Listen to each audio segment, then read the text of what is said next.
Most of you, I think, know Stefan. So without further ado, Stefan, please take the floor. Well, that was easy. It was, wasn't it?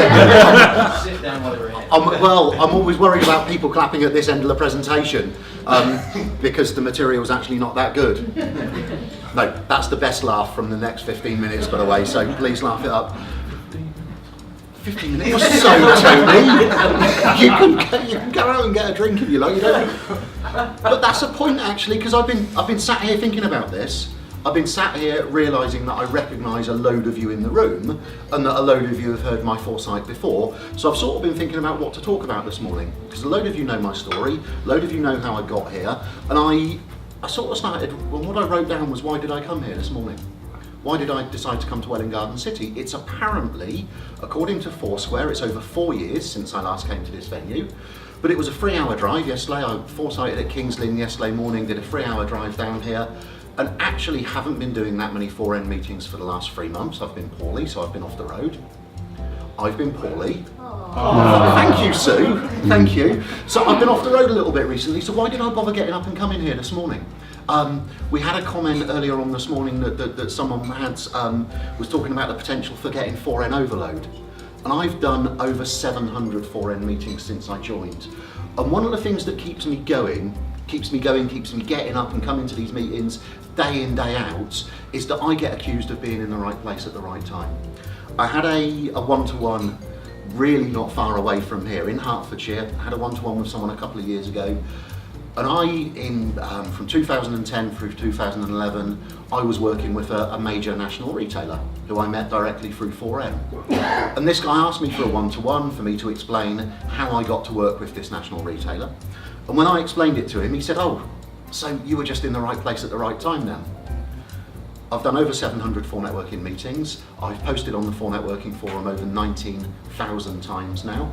I got into Twitter in July 2008. That's when I started my Twitter account, which is before most of you guys got into social media, frankly. It's before most of the UK got into social media as a means to business, but I'm in the right place at the right time.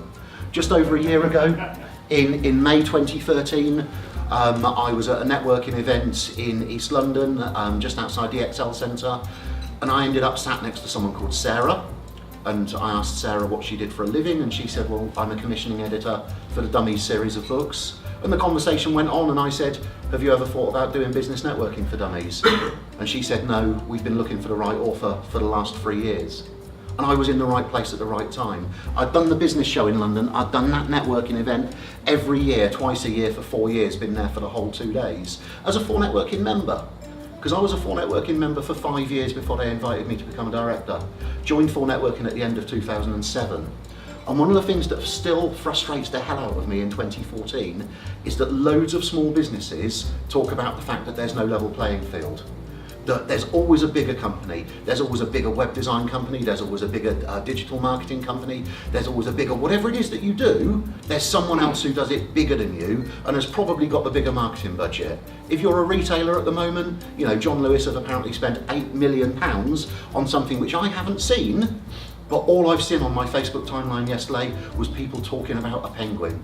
There's always someone bigger than you that's got the bigger opportunity, and there's no level playing field for the small business. But actually, quite a long time ago now, with modern business networking, with social media, with the internet, someone invented the level playing field, and the real big opportunity is that most small businesses still don't take advantage of it. The opportunity to push yourself and your brand out there, as big as John Lewis, as big as the talk that goes on about other people. A very small travel agent up in Scotland got over 1 million views on their YouTube advert recently by being branded the worst business YouTube advert ever.